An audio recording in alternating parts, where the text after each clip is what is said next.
ఈరోజు నంద్యాల కోర్టులో గత కొన్ని సంవత్సరాల క్రితం జరిగిన double murder case, Chinthakuntla double murder case విషయంలో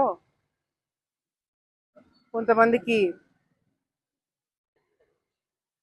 శిక్ష పడడము, లైఫ్ ఈరోజు జడ్జి గారు తీర్పు ఇవ్వడం జరిగింది.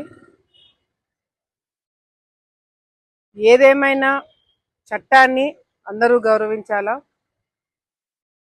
చట్టము తీసుకున్న నిర్ణయాన్ని డెఫినెట్గా గౌరవించి తీరాల్సిందే. కానీ ఇదే చట్టము న్యాయ పోరాటము కేవలము కింది స్థాయి వరకే కాకుండా పై స్థాయికి వెళ్ళి న్యాయం దొరికేంత వరకు కొట్లాడడానికి కూడా అదే చట్టము అవకాశం కూడా ఇచ్చింది.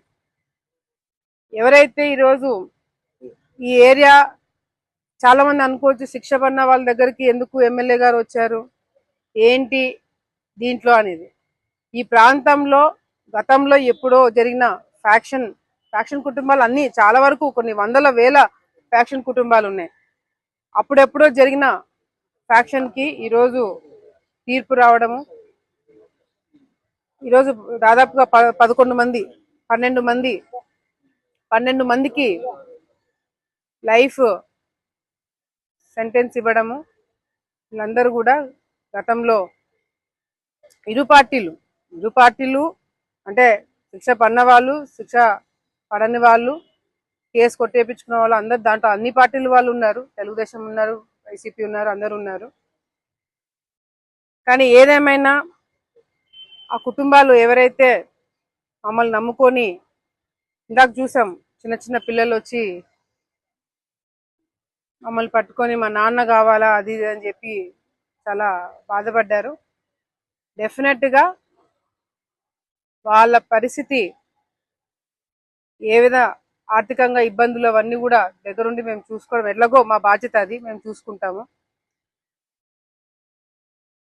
ఈ శిక్ష పడిన వాళ్ళకు కూడా తర్వాత న్యాయ పోరాటము విషయంలో కూడా అన్ని విధాలుగా మేము సపోర్ట్ చేస్తాము.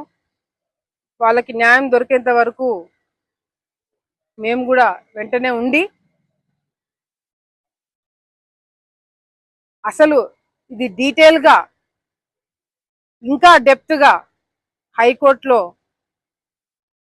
వాదనలు వినిపించేలాగా, ఎందుకంటే ఇక్కడెక్కడెక్కడ చిన్న చిన్న పాయింట్స్ మిస్ అయినవి కూడా హైకోర్టులో మేము అవి కూడా పెట్టి అవసరమైతే సుప్రీంకోర్టు వరకైనా వెళ్ళి డెఫినెట్గా ఈ కుటుంబాలని న్యాయం జరిగేటట్టుగా కూడా మేము దగ్గరుండి చూసుకుంటామని ఇక్కడున్న కుటుంబ సభ్యులు వాళ్ళందరికీ కూడా వాళ్ళకి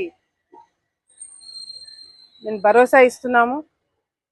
వీళ్ళకి న్యాయం జరిగేంత వరకు వీళ్ళలో ఒక కుటుంబ సభ్యురాలుగా నేను కూడా డెఫినెట్గా ఫాలోఅప్ చేస్తామని మరొకసారి తెలియజేసుకుంటూ, ఈరోజు ఇక్కడ ఇన్సిడెంట్ చూసిన తర్వాత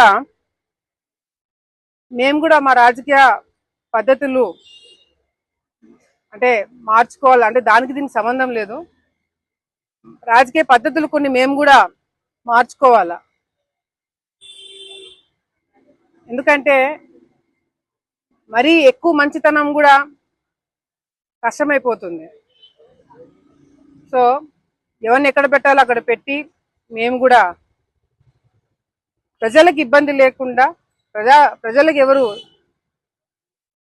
ఇబ్బంది పడకుండా మేము కూడా రాజకీయాలు చేస్తాము. నా కార్యకర్తలకి, నన్ను నమ్ముకున్న వాళ్ళకి అందరికి కూడా ఒక భరోసా, ఒక నమ్మకం ఇవ్వడమే కాకుండా రేపటి నుంచి డెఫినెట్గా మా తరపు నుంచి రాజకీయాలు మార్పులు డెఫినెట్గా ప్రజలు, మా ప్రత్యర్థులు, మీడియా మిత్రులు, అన్ని పార్టీలు చూడబోతారు. మేము కూడా ఎంతో నష్టపోయినాం, ఎంతో కష్టాలు పడినాం, కేసులు వేయించుకున్నాం, జైళ్ళకి పోయినాం. కొంతమందికి న్యాయం దొరుకుతుంది, కొంతమందికి న్యాయం దొరకట్లే. కొంతమంది కేసులు పెట్టడానికి కోర్టుకు పోతారు, కొంతమంది పెట్టిన కేసులు కోర్టుకు పోవట్లే. కొంతమందికి శిక్ష తప్పించుకుంటారు, కొంతమంది శిక్ష పడుతుంది. అది ఏందనేది కూడా హైకోర్టులో, న్యాయం చట్టం పైన మాకు గౌరవం ఉంది. ఇంకా నమ్మకం ఉంది, ఎక్కడో చోట ఇంకా న్యాయం జరుగుతుంది, చట్టాలు ఉన్నాయి, మనల్ని కాపాడుతారని నమ్మకం మాకు కూడా ఉంది. డెఫినెట్గా ఆ చట్టాలు అవన్నీ కొంతమందికే కాకుండా అందరికీ రావాలా, వచ్చేలాగా చేస్తాము అని తెలియజేసుకుంటూ మరొకసారి మమ్మల్ని నమ్ముకున్న వాళ్ళు ఎవరిని కూడా మేము మధ్యలో వదిలిపెట్టేది ఉండదు. చివరి వరకు న్యాయం దక్కేంత వరకు డెఫినెట్గా వాళ్ళతో మేము ఉంటాము. వాళ్ళకి న్యాయం జరిగేంత వరకు వాళ్ళలో ఒకలాగా మేము ఉంటారు మరొకసారి తెలియజేసుకుంటున్నాం.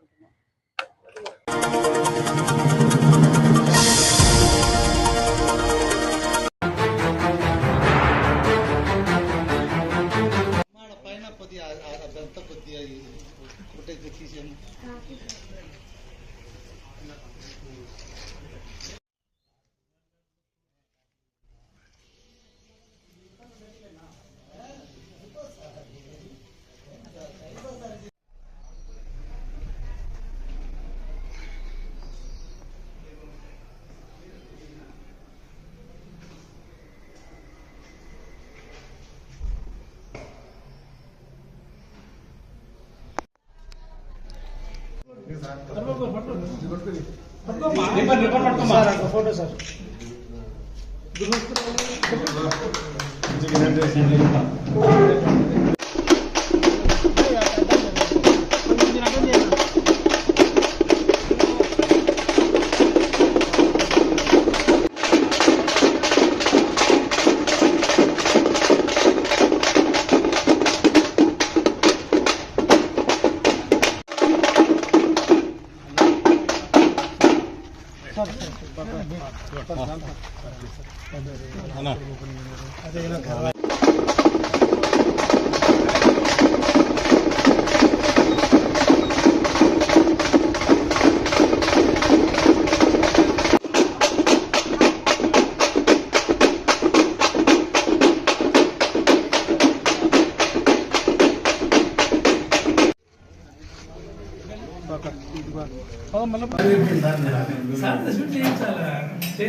ఆనే టెంట్ కిందనే ఆగిన హౌసింగ్ వాళ్ళు ఏం మాట్లాడారు సార్?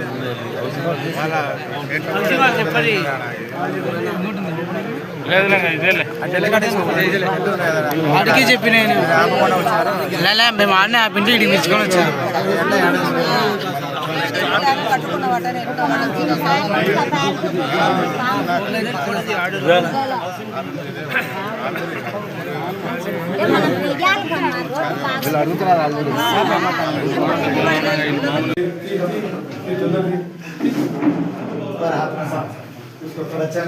అన్న సార్ ఇక్కడ తిరగండి ఒక్క నిమిషం.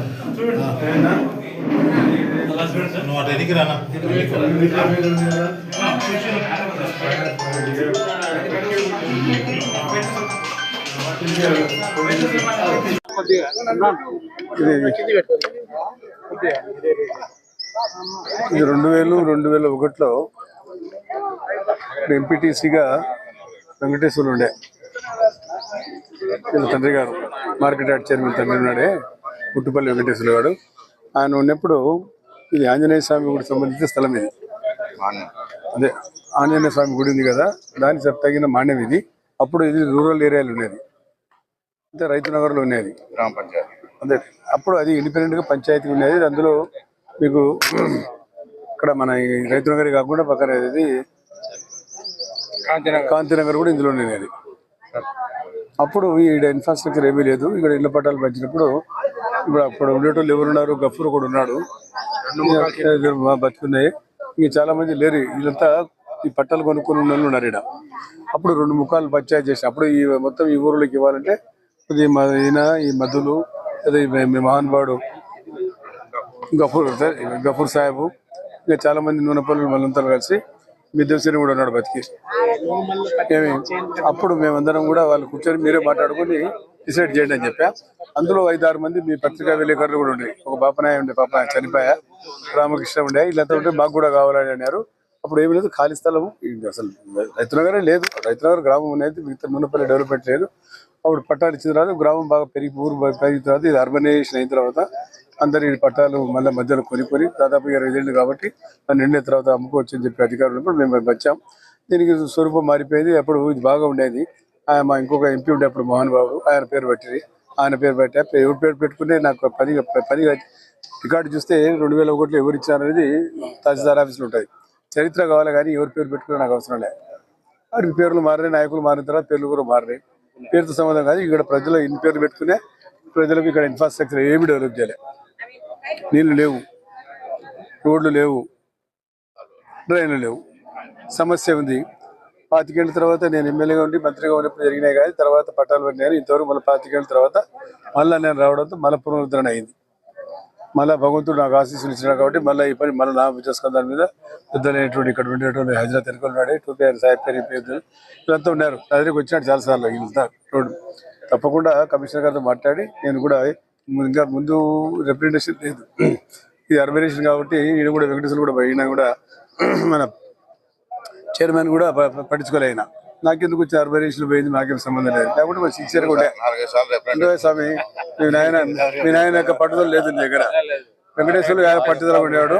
సరే ఏదేమైనా సరే ఆయన ఇంతకుముందు గ్రామంలో ఉంటే ఇంట్రెస్ట్, అర్బనైజేషన్ అయిన తర్వాత పెద్ద ఇంట్రెస్ట్ లేదు. అది కౌన్సిలర్ కూడా మనోడు కాదు కాబట్టి ఆయన పెద్ద పట్టించుకోలే. ఏదేమైనా సరే ఇప్పుడు మన మీద బాధ్యత, ప్రజలు ఓట్లు వేసి గెలిపించినారు. చాలా డౌన్ ఉంది, హైవే వచ్చేసింది, నేషనల్ హైవే. అప్పుడు నేషనల్ హైవే కూడా లేదు కాబట్టి తప్పకుండా దీనికి డ్రైన్స్ వేసి మా మేలో ఈ ప్లాన్ వేసి కమిషనర్ గారు ఏదైతే ఎస్టిమేట్ వేస్తే నేను దానికి కావాల్సిన నిధులు కూడా మాట్లాడి నేను తప్పకుండా మంత్రి గారితో మాట్లాడి, లేకుంటే అవసరం ఉంటే మేము దీన్ని స్టార్ట్ చేస్తాను తప్పకుండా వేసి. ఎందుకంటే ప్రజలు కూడా బాగుండాలి. ఇప్పుడు ఇల్లు చేసాం, 6.5 లక్షలు అయింది. లోన్ ఇచ్చింది ప్రభుత్వం, బాగా కట్టుకుంది. అమ్మాయి ఏడబోయింది, అమ్మాయి లేదు, బాగా కట్టుకుంది. చాలా సంతోషం. కట్టుకొని బాగా సుఖంగా సంతోషంగా ఉండాలి కాబట్టి ఇక్కడ ఫ్లాట్ ఇచ్చారు. మంచి రిచ్ ఏరియా అయింది, బాగా పోష్ ఏరియా అయింది, ఇది బాగా డెవలప్ అయింది కాబట్టి అప్పుడు గతంలో ఇచ్చిన వాళ్ళు ఎవరు లేరు. నాకు గఫూరు ఆయన తప్పనిచ్చి ఎవరు కొత్త కనబడాలి, అంతా కూడా కొనుక్కొని ఉన్నారు. పత్రికా విలేకరులు కూడా ఇచ్చాయి, ఎక్కడ కావాలంటే ఎక్కడ ఇచ్చా, పత్రికలు కూడా పెట్టుకోలే. సరే దురదృష్టకరం ఇప్పుడు పత్రిక వెళ్ళిపోయి యూట్యూబ్లు వచ్చేసినాయి, సోషల్ మీడియా వచ్చేసి చాలా 400 మంది అయిపోయినారు. కాబట్టి మీరందరూ చిట్ కౌన్సిల్ ఇస్తాను పత్రికా వాళ్ళకి. ముఖ్యమంత్రి గారు కూడా అడిగినారు చాలా మంది. చిట్ కౌన్సిల్ ఇస్తే పర్మనెంట్ కట్టినారు, 2 బెడ్రూమ్స్ ఇస్తాము. ముఖ్యమంత్రి గారు కూడా చెప్పినారు టిట్కో ఇల్లు తీసుకోండి, ఏది వద్దనా కానీ దయచేసి ప్లీజ్, వాళ్ళు దొరకదు. ఇది వద్దని ఆ రోజు చేసుకుని మీరు వద్దనే కాడంతా డెవలప్ అయిపోయింది. పద్మావతి నగర్ ఇచ్చారు, నేను అది ఏమి నిలబెట్టుకోలేకపోతున్నారు కాబట్టి రేపు మళ్ళా ఇస్తాము. దయచేసి రీసేల్ చేయకుండా, నేను ఇల్లు ఇస్తామంటే వద్దు పట్టాలు ఇవ్వమంటారు. పట్టాలు ఇస్తే మీరు ఉండరు, మీకు 3 సార్లు ఇచ్చారు నేను 3 times. అదే కదా, అది కర్మ. అది అమ్ముకోక రేపు పిల్లలు ఉన్నారు, మీకు భవిష్యత్తు ఉంది కాబట్టి మీరు ఎండానక వాననక ఎంత దూరం సైకిల్ మోటార్ మీద వచ్చి పెట్రోల్ వేసుకుని ఫ్యూల్ వేసి మీకు వచ్చి ఆదాయం లేదు కాబట్టి కుటుంబం జరగాల, ప్రొఫెషన్ జరగాల కాబట్టి తప్పకుండా ఈ అభివృద్ధి కార్యక్రమం అయితే తప్పకుండా చేస్తాం, చేసి చూపిస్తామని కూడా జరిపిస్తాం.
కొద్ది ముందు కూడా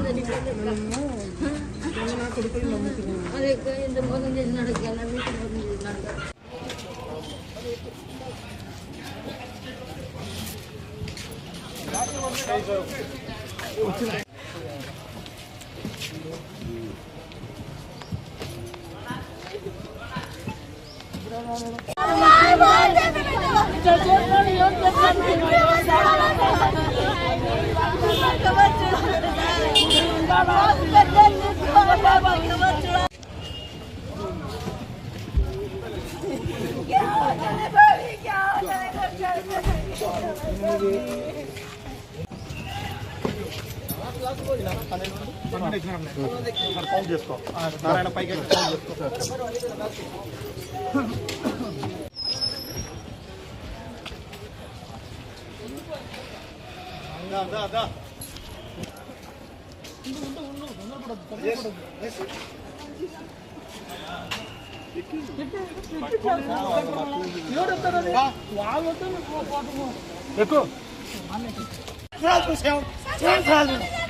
పెద్ద దిక్కుపోయింది మా ఇంట్లో పెద్ద పెద్ద దిక్కుపోయింది పోతుంది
అందరికీ నమస్కారం. నిన్న కూటమి ప్రభుత్వం చేస్తున్నటువంటి అదే ఇప్పుడు దాకా చెప్పాను కదా, కొత్త సీసాలో పాత సీసా, ఈ రకంగా వాళ్ళు చెప్పిందే చెప్పడం, మళ్ళీ దాన్ని రిపీట్ చేసి ఇప్పుడేదో కొత్త చేశామని మభ్యపరచడం తప్ప వేరే ఏమీ చేయలేదు. మొన్న అసెంబ్లీలో తీర్మానం చేశారు ప్రత్యేక రాజధాని. నేను సూటిగా అడుగుతా ఉన్నాను, ఎందుకు అవసరం వచ్చింది? ఇప్పుడు దాన్ని కొత్తగా వ్యతిరేకించిన వ్యక్తులు మీరు క్లియర్గా 2028 లోపల కంప్లీట్ చేస్తామని చెప్పారు. కూటమి ప్రభుత్వము ఏమీ జరగకుంటే 29 వరకు మీకు ప్రజలు ఎన్నుకున్నారు. మీకు మీ మీద నమ్మకం లేదా? అంటే 29 వరకు మీరు ఉంటామని నమ్మకం లేదా? మీరు చెప్పిన 28లో కంప్లీట్ చేస్తామని మీకు నమ్మకం. ఈ రెండిట్లో ఏది వాస్తవం, ఏది అబద్ధం? ఇప్పుడు తీర్మానం చేసి ఢిల్లీకి పంపించాల్సిన అవసరం లేదు. నేను శాసనమండలిలో 4 సంవత్సరాలుగా ఉంటా ఉన్నాను. ఈ రోజు వరకు ఒక్కసారైనా అసెంబ్లీ సపరేట్గా శాసనమండలి లేకుండా జరిగిన దాఖలాలు ఏ రకంగా చేశారు? మళ్ళీ మంత్రులు ఆడ చెప్తారు జగన్మోహన్ రెడ్డి వాళ్ళు ఏమీ చెప్పలేదు అని, రాలేదు అని చెప్తారు. మనకందరికీ తెలుసు 11 మంది మా ఎమ్మెల్యేలు ఎందుకు రావడం లేదు అనేది ఎన్నోసార్లు చెప్పినాం. ప్రత్యేక హోదా మాకు ప్రతిపక్ష హోదా ఇవ్వాలి కాబట్టి మీరు ఇవ్వలేదు కాబట్టి మాకు సమయం ఉండదు కాబట్టి మేము రావట్లేదని చెప్పాం. దీనికోసం తీర్మానం కోసం ఆబ్సెంట్ అయిందైతే లేదు. మేము శాసనమండలిలో రెగ్యులర్గా అటెండ్ అవుతాం. ఈ రోజు వరకు ఒక్కసారైనా మీరు శాసనమండలి సపరేట్గా శాసనసభ మాత్రమే ఏర్పాటు చేసిన దాఖలాలు ఉన్నాయి. ఈ తీర్మానానికి మీరు కేవలం ఒక్కరోజు పెట్టి శాసనమండలిని ఎందుకు ఏర్పాటు చేయలేదు?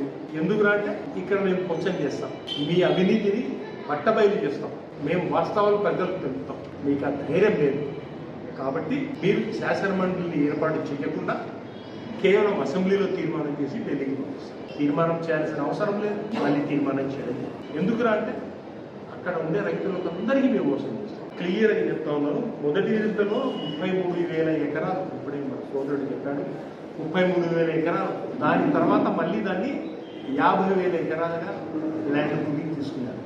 దాదాపుగా 29,000 నుంచి 30,000 రైతుల దగ్గర నుంచి తీసుకోవడం జరిగింది. వాళ్ళకి మీరు రోడ్డు కనెక్టివిటీ ఇచ్చారా, డెవలప్మెంట్ చేశారా, వాళ్ళ ప్లాట్లు ఎక్కడున్నాయో చూపెట్టారా మీరు? కొంతమంది ఓపెన్గా చెప్పారు మాకు చెరువులు పోయినాయని చెప్పినారు. వాళ్ళకి అతిగతి లేకుండా వాళ్ళని ఏం డెవలప్ చేయకుండా రైతులను ఇబ్బంది పెట్టుకుంటూ పోతూ చేస్తూ ఉంటారు. మళ్ళీ రెండో విడతగా మీరు డబ్బులు తీసుకోవడం, ల్యాండ్ తీసుకోవడం జరిగింది. ఒకసారి 20,500 ఎకరాలు తీసుకున్నారు, తర్వాత 25,000 ఎకరాలు తీసుకున్నారు, మళ్ళీ కావాలని చెప్పారు. ఒక్క ఎకరాకు 2 కోట్ల రూపాయలు ఖర్చు అవుతుందని మీరే చెప్పడం జరిగింది. పాత 50,000 ఎకరాలకి 1,00,000 కోట్లు కావాలి. మళ్ళీ దగ్గర 50,000 నుంచి 60,000 ఎకరాలు మళ్ళీ సెకండ్ ఫేజ్లో తీసుకుంటాం. అసలు మీరు ఏం చేయాలనుకున్నారు? ఆంధ్ర రాష్ట్రానికి, అమరావతిని ఏం చేయాలనుకున్నారు? మీ ధనదాహానికి తప్ప ఇదేమిది? ఇది ల్యాండ్ మాఫియా కాకుండా ఏమంటారు? ఎంతమందికి ఇది చేస్తూ ఉన్నారు? ఒక్కొక్క మంత్రికి ఇక్కడ ఎన్ని ఎకరాలు బినామీలు ఉన్నాయి రాష్ట్రం అంతా తెలుస్తూ ఉంది. మళ్ళీ దీనికి పాస్ చేసి తీర్మానం ఢిల్లీకి పంపించారు. ఒక చిన్న ఎగ్జాంపుల్ చెప్తాను మీకు, క్లియర్గా అందరికీ తెలిసిందే. 4% ఎక్సెస్తో మీరు డెవలప్మెంట్ కోసం ఇవ్వడం జరిగింది. అపార్ట్మెంట్లు కడతా ఉన్నాయి, హై రేజ్డ్ అపార్ట్మెంట్స్ కడతా ఉన్నాయి. ఎస్ఎఫ్టీ ఎంత అండి? 11,000 రూపాయలు ఎస్ఎఫ్టీ. నంద్యాలలో మంచి సెంటర్లో 5,000 నుంచి 6,000 రూపాయలు ల్యాండ్ ఫుల్ డెవలప్డ్ అపార్ట్మెంట్ అమ్ముతాం. సిటీలో 6,000-7,000 రూపాయలు దొరుకుతాం. నేను క్లియర్గా చెప్తున్నాను, మా మిత్రుడు ఉన్నాడు హైదరాబాద్లో శ్రీనగర్ కాలనీలో 7,500కి ఎస్ఎఫ్టీ అమ్ముతాం. డెవలప్ కాలేదు, ఏమీ లేదు.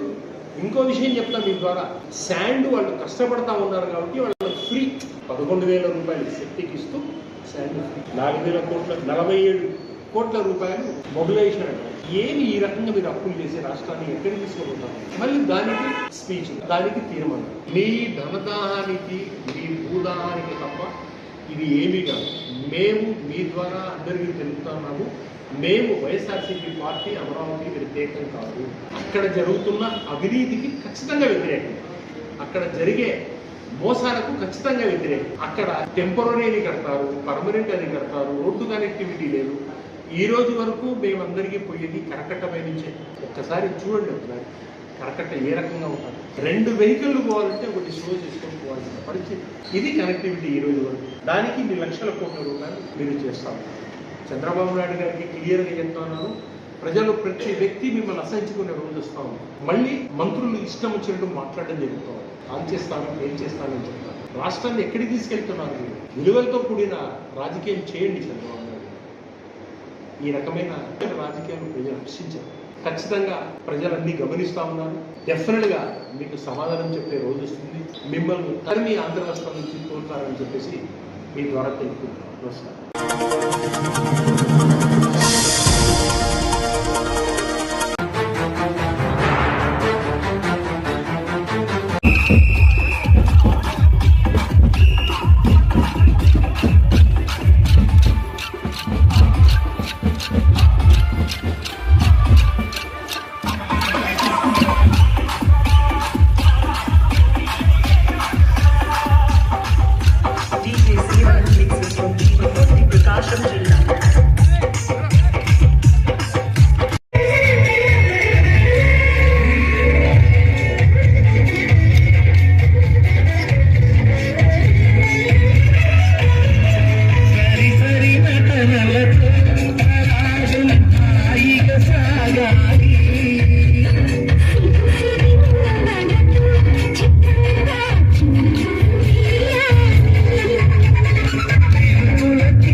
మన గ్రామానికి ఇచ్చేసినటువంటి గౌరవనీయులు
స్టేజ్పైకి రావాల్సిందిగా కోరుతున్నాను.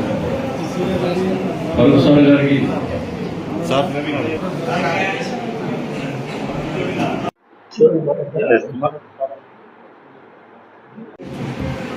ప్రెసిడెంట్ హుసేన్ బాషా గారు, మన నాయక మధ్యులు, మన గీతా నాయకుడు ఎన్ఎండి ఫరూక్ గారు ఈరోజు సమావేశం ఏర్పాటు చాలా సంతోషం ఉంది. ఒక కోర్టు కావాలంటే 10 సంవత్సరాల క్రితమే వచ్చేది కాదు.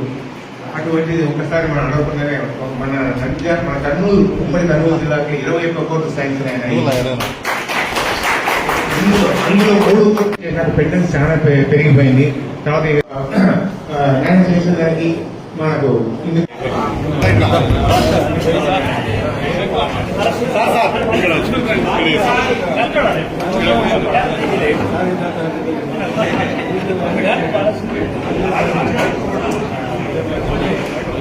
బావన్నా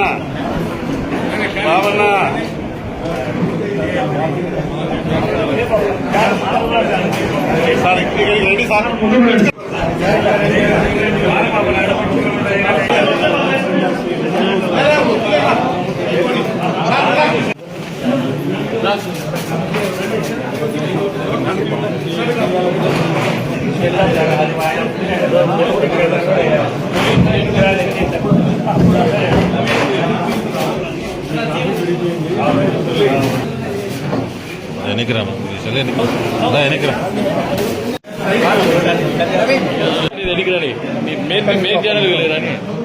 నువ్వు వెనక్కి రానా?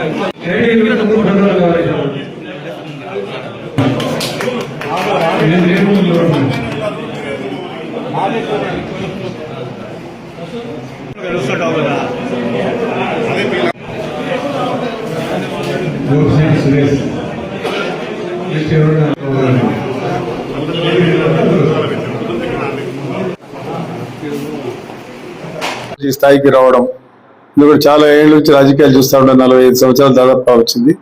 1981లో మున్సిపల్ కౌన్సిలర్ గా, వైస్ చైర్మన్ గా రాజకీయ జీవిత ప్రారంభం చూసాం. ఈ రోజు ఇంత లాంగ్ ప్రొసీజర్ లో, ఇంత లాంగ్ గా, ఇంత పెద్దగా ఇన్ని రోజులు రాజకీయాలు చేస్తానని నేను అనుకోలేదు. ఎందుకంటే ఇన్ని రోజులు ఎవరు కూడా రాజకీయాలు చేయలేదు మన జిల్లాలో. ఇప్పుడు చేసిన వాళ్ళు కూడా చాలా మంది వెళ్ళిపోయినారు. ఉండే వాళ్ళలో నేను ఒప్పుకున్నాను. ఇప్పుడు ఇంత లాంగ్ గా, అది కూడా ఇన్ని రోజులు మంత్రిగా ఎవరు కూడా అవకాశం రాలే. పెద్దలు చేశారు, ముఖ్యమంత్రులు చేశారు, ఇతర మంత్రులు చేశారు, కానీ ఎవరికి అవకాశం దక్కలేదు. అది నాకు ఒక్కరికే దక్కింది. అది నాలుండే డెడికేషన్, సిన్సియారిటీ, కమిట్మెంట్ పార్టీకి ఉంది దాన్ని. కాబట్టి ఆ పార్టీ అభిమానంతో ఆ రోజు ఎన్టీ రామారావు గారు, మరి ఈ రోజు చంద్రబాబు నాయుడు గారు, ఆయన కుమారుడు కూడా ఈ రాజకీయాల్లో మనకందరికీ మార్గదర్శకులుగా చేరారు. సరే, ఇప్పుడు మనకుండే విషయాలు మీకు అందరికీ తెలుసు. నేను చాలా కనబడినప్పుడంతా మీకు సందర్భాలు చెప్తా ఉంటాను. సందర్భాలు చెప్పారు. మనకు మీరు ఒక చిన్న రూమ్ లో నాకు సన్మానం చేసినారు. ఆ రోజులో అది పెద్దగా హాల్ చేస్తామన్నారు. నాకు ఏదైనా మనకు కావాల్సిన రిప్రజెంటేషన్ ఇవ్వండి, నేను చేయడానికి. ఎందుకంటే నిధులు ఉన్నాయి, మళ్ళీ బడ్జెట్ క్లోజ్ అయిపోతుంది, మాకు 31st అని చెప్పా. ఈ రోజు వరకు కూడా రాలే. 31 తేదీ ఇక్కడికి రావాల్సి వచ్చింది. బడ్జెట్ ఎందుకంటే మిగులు బడ్జెట్ మన దగ్గర అన్ని డిపార్ట్మెంట్లో మిగులు బడ్జెట్ ఉన్నాయి. లా డిపార్ట్మెంట్ మాత్రం 99.5% కంప్లీట్ ఖర్చు అయిపోయింది. రూపాయి కూడా మీరు అడగలేదు నన్ను, అదే కదా చెప్తుండేది.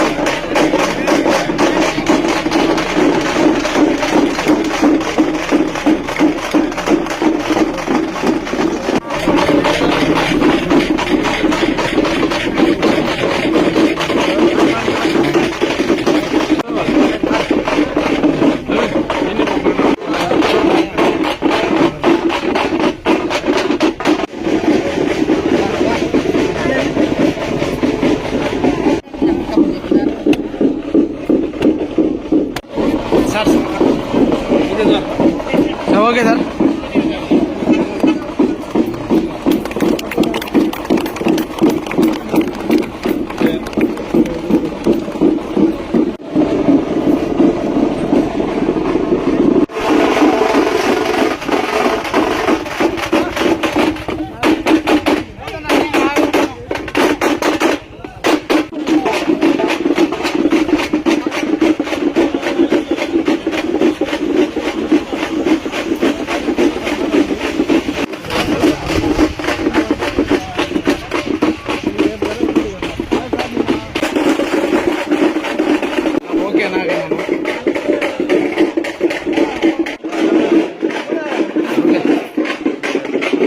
చూడు మనోహర్ అన్న.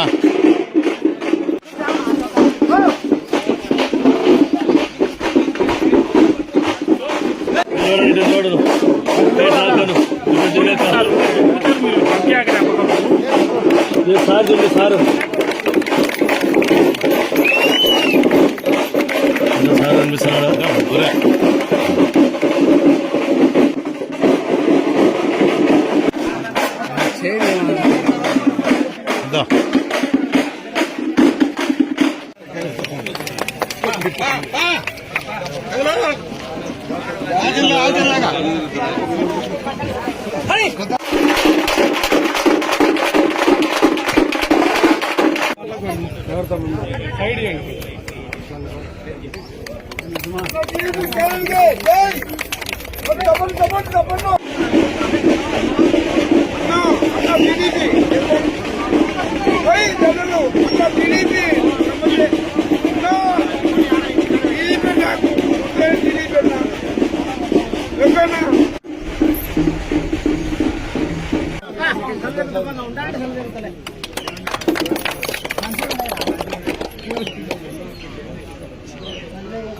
Okay sir.